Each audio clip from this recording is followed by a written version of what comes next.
All right, guys, both YouTube and Instagram, we're going to continue with our Q&A.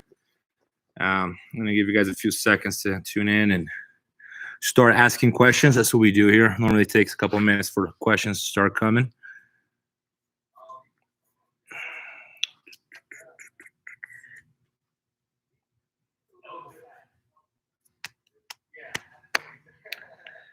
Guys, the questions can be about technique. They can be about rules. They can be about strategy, conditioning, really anything you guys want to learn about, any kind of question.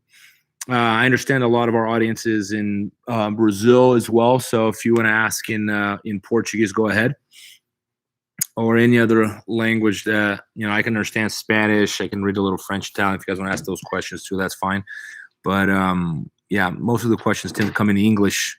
But, if you don't, if you can't ask the question in English, you can always ask in your own language. Your opinion on the twister, would you like to use it in competition, or are there typically high percentage options? I think the twister is a good move to have as an option with the leg right. We'll go over it very briefly. I've used it before with some success. I think it's definitely valid. I think that, rear naked choke is king. Like, there's no stronger, better position than a rear naked choke in all of jiu-jitsu. I think if you ask most practitioners, what's like a high percentage move, they're going to go with the rear naked choke. And, the fact that it's so common in MMA and submission wrestling speak volumes. Even in the gi, you see a lot of it. But in the gi, a lot of times in the back, you're going to see bow and arrows and arm bars and collar chokes.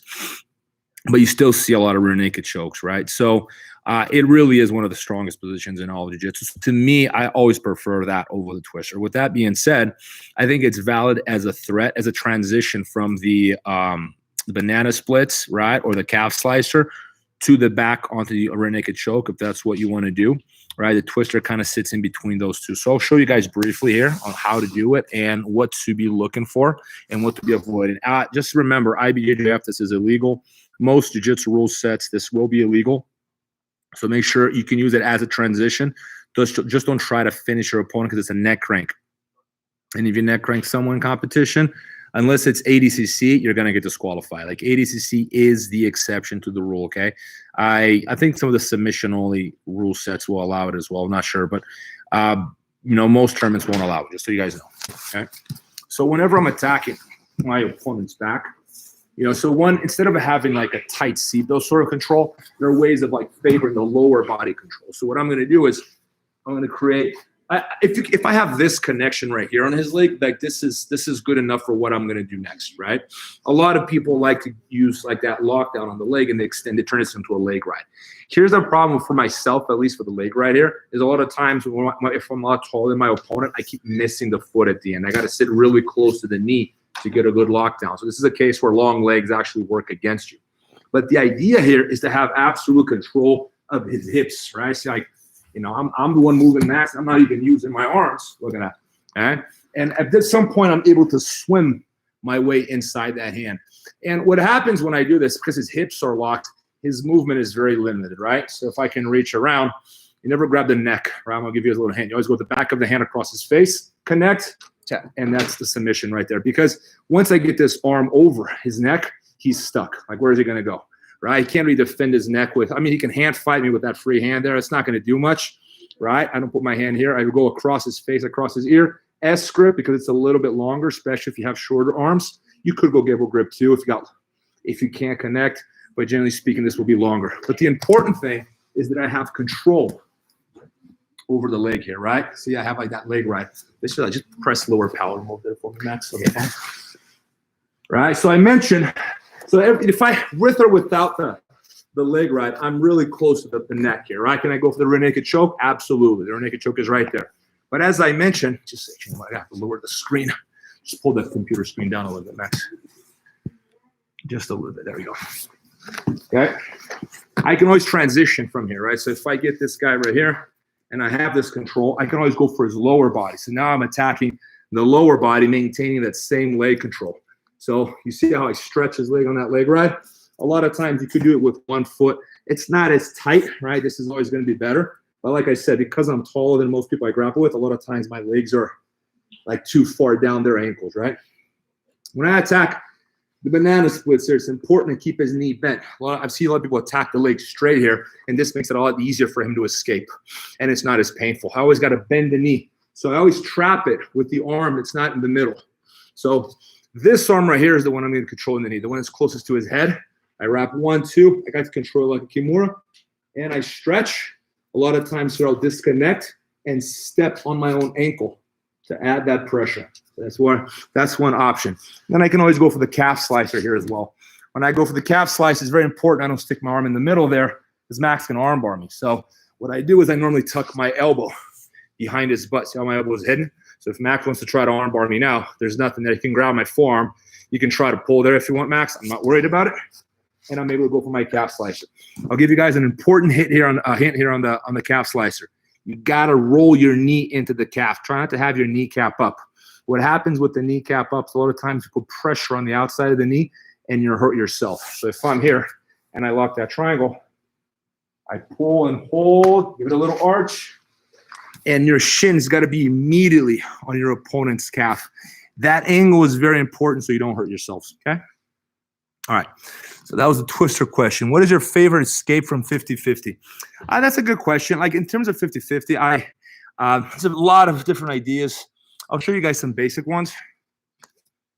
You know, one thing I'm constantly trying to do is, always what I call it 60-40. So if you guys can see here, even though we're in a 50-50 position, by rolling my leg in and keeping it straight, I have a better position than Max does.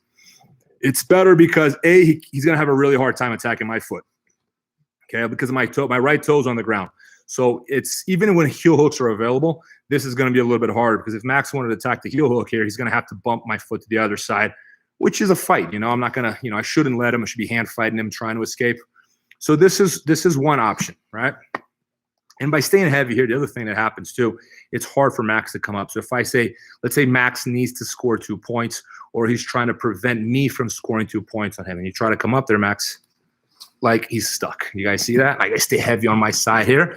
Resist the temptation of squaring up, because when I square up, my knee opens. And when my knee opens, he gets on top of me. You guys see that? So if I'm here, I'm facing you guys. If I try to start facing Max, my knee's going to open. When my knee opens, he can put me in a 60-40. Next thing you know, he's on top of me. So good position for me to be in is almost like a flying sidekick. Every time like a flying sidekick in a video game, it's kind of the position I'm in. I lean heavy forward. So now he really has nothing on me. At this point, a lot of times Max begins to use that leg as a pendulum to try to gain momentum, to sit back, right? You see this a lot in competitions. Both guys doing this right here, trying to kick that leg forward to create a pendulum. For myself, I like to tuck my foot underneath his butt and stay heavy on this side. So when Max is trying to create that pendulum there, he's going to try. I keep my right foot on the ground as a reference, and I keep pushing his knee, and I use my right hand as well. Can cup the knee here, and I stay in, and I stay heavy, and he gets stuck. When he opens up that triangle and he's rocking that leg, whenever I find the right moment, I'll get a pocket grip on the leg. And at this point, it's very easy for me to push back. Like here, 1. You see I can push the back of his knee with the top of my foot. I go 1. And I keep that leg open so he can't really lock a triangle. And then it's easy for me to escape and easy for me to win the scramble because I have a pocket grip. So if we're both with our butts on the ground and I say go now, I'm going to beat Max 10 out of 10 because I have this and he has nothing on me. So I'm always going to be able to come up first because I'm able to pull his leg off the ground, okay? Now let's assume he has a triangle. That's the most common question people get. Rob, my opponent has a triangle on me. I'm going to switch sides because it's going to be better for everyone to see. So if I'm in this triangle here, what happens is, it's not just that I'm trying to get to that 60-40 position, but it's going to be difficult to free my leg even when I do. I'm not in the 60-40 position now because I'm looking at you guys to talk to you guys, but normally I would. So I'm going to look away for a second. So after I get to this, I'm going to get my right hand and I'm going to put it in my back pocket, just like that. I'm really trying to scoop my elbow underneath Max, both his legs, not just this one right here, this one as well. So it's going to look more or less like this. Okay. You guys, I'm capturing Max's heel. It's not always easy, especially if they have small feet, small heel. Sometimes it's difficult to get that latch. But what I'm really looking to do is to bite his foot with my bicep. And then I pull back. When I do that, I begin to open the triangle. So I'm just going to move at a 45 with them there, Max's turn. If you guys can see, put your head back, Max, so you can see. There's a space here that wasn't there. So I can put my arm through that triangle. That means there's a lot more room for my knee. So put your arm down so maybe you can see. Yes, so there's a lot more room there, right? That room wasn't there. So that my knee is free because I have trapped his leg here on the triangle. I've opened the triangle with my right arm. And now what I'm going to do is I'm going to back out until I free the knee line. Back out, free the knee line, pull my foot out. I'm able to finish on top. Easy, right? I'll do it one more time. Here. Extend the leg, open the triangle, begin to walk back, free my leg, and I'm able to come up. The whole time, this is what I'm aiming for. I'm aiming for this control on the triangle, and that prevents him from biting the triangle, making it small, making it tight. It's very difficult for him to keep me in that 50-50, okay? So I always say this whenever I teach a 50-50 because the position gets such a bad rap. Like people go, oh, 50-50 is a stalling position, right? And the answer to that is, that's true, but it's not the only truth about so that's a 50-50. It's also a great position to submit with and without heel hooks, right? You know what else is a stalling position? Closed guard. You know what else? Half guard. You know what else? Standing. Standing is the ultimate stalling position. I think most stalling jiu-jitsu is not done on the ground. Most of jiu-jitsu stalling is done on their feet. It's just that we don't call it standing because the other person is free to move, but I could be stalling standing, right? So my point is you can stall anywhere. It has to do with your approach and your mindset, right? Avoid being in positions where your opponent can potentially stall, like a 50-50, for example, unless you're an expert there. And what I mean by this is if you're losing a fight, you should always try to stay out in the open. What do I mean by that? A loose game. You don't want to get stuck in a lasso. You don't want to get stuck in 50-50. You don't want to be doing head-to-head like that sumo wrestling thing people do in jiu-jitsu. They keep pushing into each other. Nothing happens. You want to keep a loose and open game. Avoid grips to keep you trapped.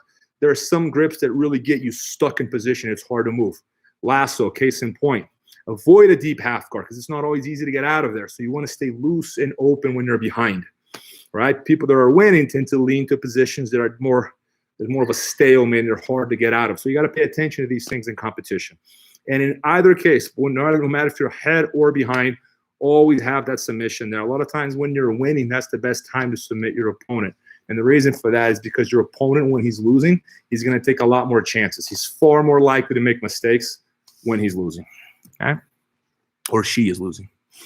In MMA, would you recommend staying in 3/4 mount to control your opponent, or is full mount superior for control? I'll be completely honest with you. I don't like mount for MMA. I think mount for MMA is one of the most overrated positions because we think of that position as the most dominant, best position to fight for punches. And that's true if your opponent is clueless. But I always believe that high-level competition is your best reference for you to really understand what's going on in the sport, right? I've always been a critic of knee on belly. I think the knee on belly is one of the most overrated positions in jiu-jitsu. People think I'm nuts when I say this. And I go, how many times do you see the knee on belly point be scored in competition? And silence, right? Not a lot. Out of all points in jiu-jitsu, other than the back mount, that never happens and shouldn't even, it's really just, mount. But the least scored point is knee on belly. So what does that suggest? What does that tell you? In MMA, how many TKOs do you see from mount? Or submissions for that matter? How many do you see? So what's the argument? How is this such a dominant position? So for MMA, I don't think it's a great position because this is what happens in MMA when people get mounted. Now, I don't teach this. I don't like it because it's survival mode, right, Max? But in survival mode, right, can make sense strategically. If Max is winning the fight, or even if he's losing the round, but he's only like 10 seconds left, it doesn't make sense to try to escape. It makes sense just to bury your head in the belly, grab. I don't think this is great defense, but it makes it hard to do good damage, right? And I back out, and he's sitting up, and it really isn't intelligent fighting, but it does buy him time. And a lot of times in MMA, because it's a 5-minute round, by the time I get on top of him and mount, chances are we got him 2 minutes left on the clock, maybe less, right? So buying time, it can favor him strategically, even though I think that's not even, I wouldn't call that defense, I call it survival mode, right? But as far as dominance in terms of MMA, there are better positions. I think half guard is great control for MMA because in half guard, I can drop more elbows. I have a little more freedom to strike, right? There's plenty of offense, and you just have to be comfortable in that position. Side control, if I can keep a loose side control, and I'll give you another hint. When I'm in side control MMA, like I never like to teach this right here because what's the point of this? If I keep holding him here, where's the referee going to do? He's going to stand me back up. So I like to do stuff like this. All right, so here I can do more damage. And a lot of times I'm inviting him to pummel me. I'm inviting him to either give me the back by going that way, which I love, go back, or I'm inviting him to turn into me, which I also love, because then I can start going for the darts, for the front headlock, for the guillotine. So I prefer a looser open game in MMA instead of just trying to hold him down, which doesn't work because the referee is going to stand you back up. North-south is always there. So side control, generally speaking, is a better option. Another great position for MMA that is very, very undervalued. It's not even points in jiu-jitsu unless you're sweeping, is turtle position. Turtle position is the #1 TKO position on the ground in MMA. Don't take my word for it. Watch the UFC. The most common position. Guys turtles up, and the other one on top goes boom, boom, boom. The referee stops the fight. Okay? So what does that tell you? It's a dominant position for striking because your opponent can only cover up. And he stops covering, the punches do even more damage. Right? Even though most times that happens is opponent was already rocked on his feet. It doesn't always initiate on the ground. A lot of times the sequence begins standing. So there's that too. But generally speaking, I don't think that much of ground and pound. I know this is not a very popular position in MMA, but I think there are much better things to do on the ground, far more efficient things. I think that most ground and pound in MMA, if you pay close attention, it's not very efficient. Like the vast majority of it is like not even doing damage. They're scoring points with the judges, but there's no real damage. Can you show a knee bar from half guard? Okay, I'll do that really quick. So we'll just show a quick knee bar here from half guard.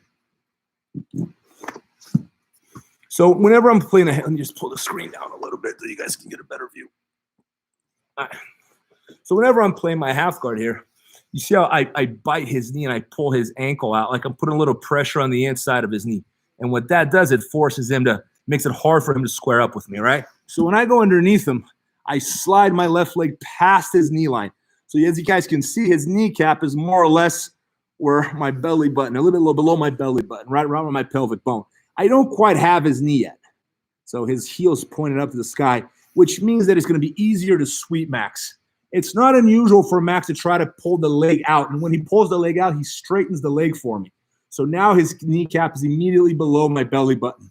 This is when I bite, and I bite by stepping on my own ankle, the one that's trapping his leg. So the free leg steps on the one that's trapping his leg. I bite and pinch my knees together. I connect my hands right here around his hip. Just lower a little bit, Max, a bit lower. Just go down. So once I get to here, yeah, he's tapping.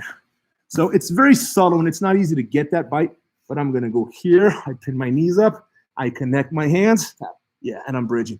I am using my glutes. I'm using my legs. I'm engaging my torso. I am using my arms to lock his lower back, so there's not a lot of room. There's not a lot of slack. Wherever there's slack, there's space for him to defend and move. I want to take all of that away from him. So that's the knee bar from half guard. It's not the only one. There are a few, but that's the one I use the most. You mentioned deep half. Can you show a good way to get out of it, please? Yes, let's do a good way of getting out of deep half guard. So when I'm in a half guard here, first of all, you guys notice that immediately one thing Max did lifted this leg. Yeah, he got that butterfly hook around my ankle. He did that instinctively. I didn't ask him to do that, but because that's actually good for him, because what that does, it prevents me from getting heavy on him. So every time he feels in danger, let's say I win an underhook here, and he starts lifting that leg, I feel in danger, so I have to find my balance, and that creates space for him to repummel and regain that underhook, for example. So I'm never really in a stable position. So if your opponent does that to you, the first thing I'm going to do is I'm going to get rid of that bottom leg of his. And I'm going to do that by pushing his knee. See how easy that was? Okay, I'll push the knee, and I'll bring my knee up. Once my heel's on his butt, he can't get that butterfly, try to get that butterfly hook. Now he's going to move, he's going to try to move me, but I'm always pushing his legs down. If you want a little more stability, control the outside of his top leg and go stiff arm. So now when Max tries to lace that ankle, there's not a lot of room. He can't get the space because I'm stiff arming him, right? Not the only way of defending deep half guard, but you guys want an easy one that always works. I open up my arm and I open up my leg. So he just lost his pillow. A lot of times he's resting his head on my leg. It's not for resting purposes. It keeps him exactly where he wants to be. So I open my leg. It's a very common thing for Max to do is for him to scoot himself up to try to regain that leg. He just moves himself back in, right?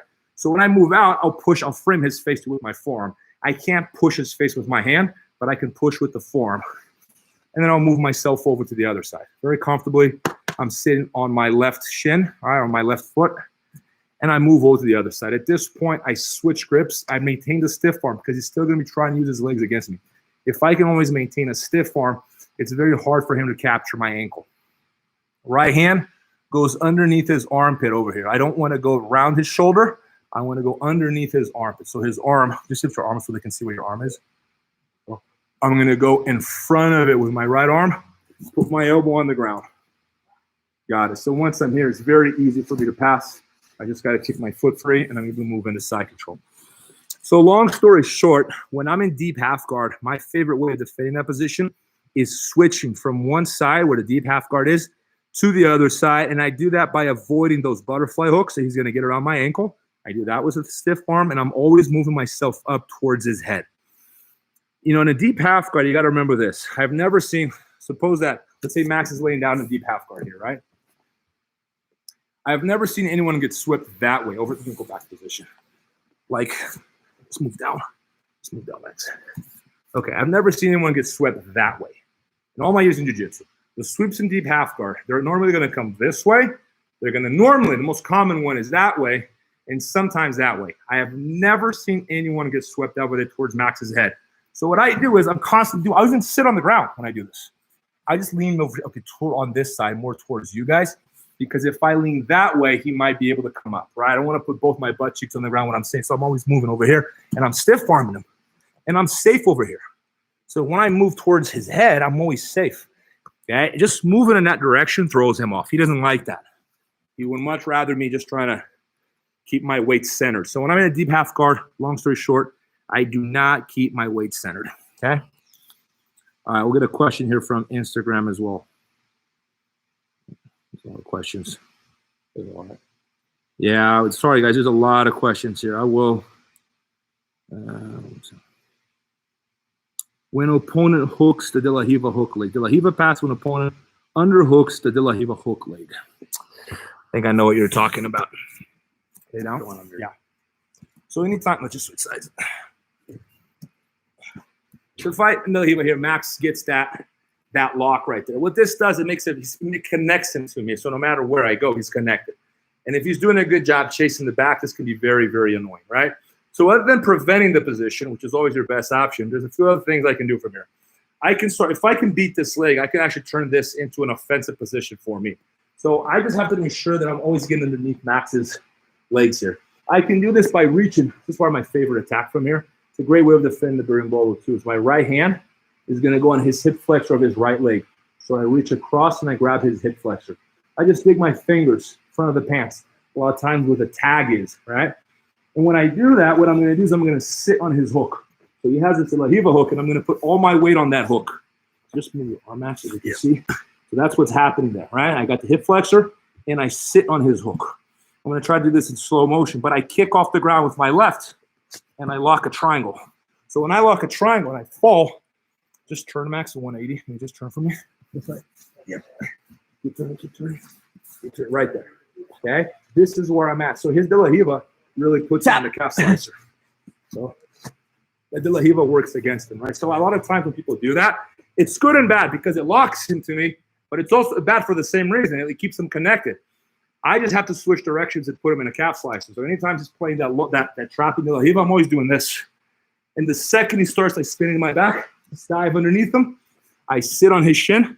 I fall back by locking a triangle, and he's in a calf slicer. I just like try to. You guys see his foot trapped in there? Yeah. So his De La Riva hook ends up working against him, right? And here's what happens. The beauty of this move is if I don't tap him, I would end up in a leg drag. Or B, worst case scenario for me, the worst thing that can happen is he pulls his leg out, which was the problem in the first place, right? He had a De La Riva. So it's not a real problem. I just defended the position. And that's worst case scenario. Can you share some thoughts on sweeping from closed guard? Thank you, Professor. All right. Sweeping from closed guard. A few fundamentals. First of all, sweeping from closed guard is a huge category, right? I'm trying to think here, like, well, okay, so I'm going to show you something you guys, everyone knows. Those are always like my favorite ones. It's like teaching you guys stuff that you guys already know. So it's easy for you guys to assimilate. but something with a new detail, a new twist. So what I'm going to do, I'm going to be reaching for the inside of Max's elbow with a pocket grip. What happens here is this right here is very good for attacking like the arm. It's not unusual for when I start attacking the arm, pulling the arm across, Max begins to posture. Pull back, pull on. Like, yes, because he doesn't want that moved arm across. So that bump sweep that everyone knows, it works way better here than it does by reaching over. Most people, when they teach it like this, right? Just sitting up. I've been doing it like this with the elbow because what happens is Max wants to base. So if I can sit up and come up here, he wants to put that hand on the ground. But just come back a little bit, Max. Yeah. So when Max tends to put that hand on the ground, like look how strong that pull is. He can't beat me. He can try to keep that arm on the ground, but this grip right here, my elbow doesn't break. Another hand too. When you bump, try not to bump on his belly. Try to bump on his chest. The higher I get, the stronger my pull. And I pull him over, I put him down. So one more time. It's a variation of the bump sweep. 1, 2.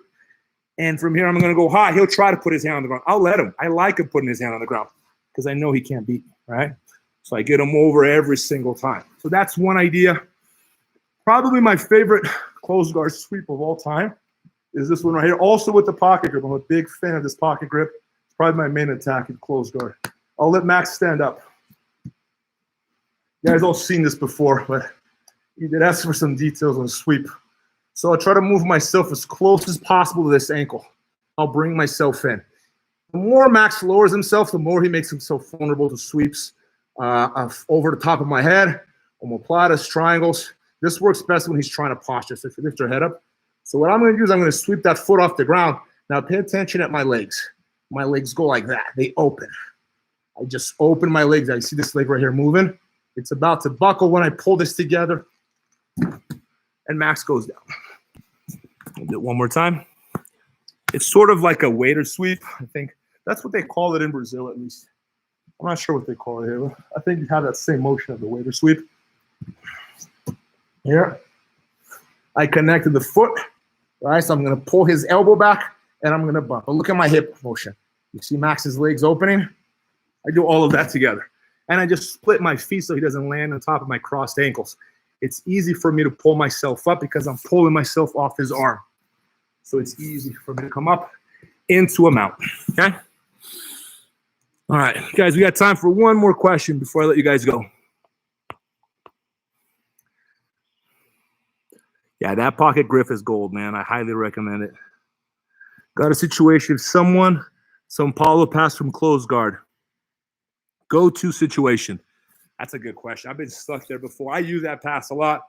I've lost fights because of that pass. I'll show you. Actually, the guy who invented that pass, it's called São Paulo pass because a guy called Roberto Drysdale was very, very good at it. He's from São Paulo. He taught all his students, and all his students got good at it. I think Wilson Hayes is probably the most popular one of them, and he still uses it. He was there at the gym a while ago, and he used it very well, which is unusual because it's typically speaking a heavyweight pass.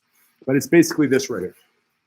So if Max is in my closed guard, he gains an underhook on this side, falls to his right hip on this side over here. You just switch your base, Max. Opposite. Yeah, opposite. Yes. And what this does, and now next thing you know, he begins to split my legs or put, yes. And now he's in half guard, right? So that's the São Paulo pass. Same thing on the other side so everyone can see. So if I'm in here, right? Oh, go back to close guard, I'm sorry. So look how he opens. So once he gains the underhook over here, he falls to his hip. He stays heavy on that side towards you guys. And now he begins to fight my feet. And he keeps doing that. Next thing you know, boom, he splits my legs. And now he's in half guard. He's no longer in my closed guard. So now he can start moving forward. So this is how you answer that. Well, let me rephrase it. This is how I answer it. I am pretty flexible to do this. Most people don't have that flexibility. And in that case, it just sucks. There are different options. But if you do have the flexibility, this is my recommendation. Second, he puts his head down. I'm going to put the back of my hand on his ear. And I'm framing the top of his head close to his trap. I'm going to pull with my left foot, my left hand, and I feed it to my right. I just go like that. And I'm going to pull this foot in front of Max's face. And now I stiff arm him. I stiff arm to get him to look away. Once I get him to look away, now it's easy for me to transition for omoplata. All right? At the same time, this is a great way of stopping the São Paulo pass with that half guard. I'm not going to lie to you guys. That does require flexibility. You can't do this with no flexibility. It's just as simple as that. The more flexible you are, the more efficient this is, okay? All right, guys. Well, it's time. It's our 30-minute mark. We will be back tomorrow, Wednesday and Thursday again, okay? I hope you guys had fun. I hope you guys learned something new. And spread the word. If you're on YouTube, subscribe to our channel. And I will see you guys again mañana.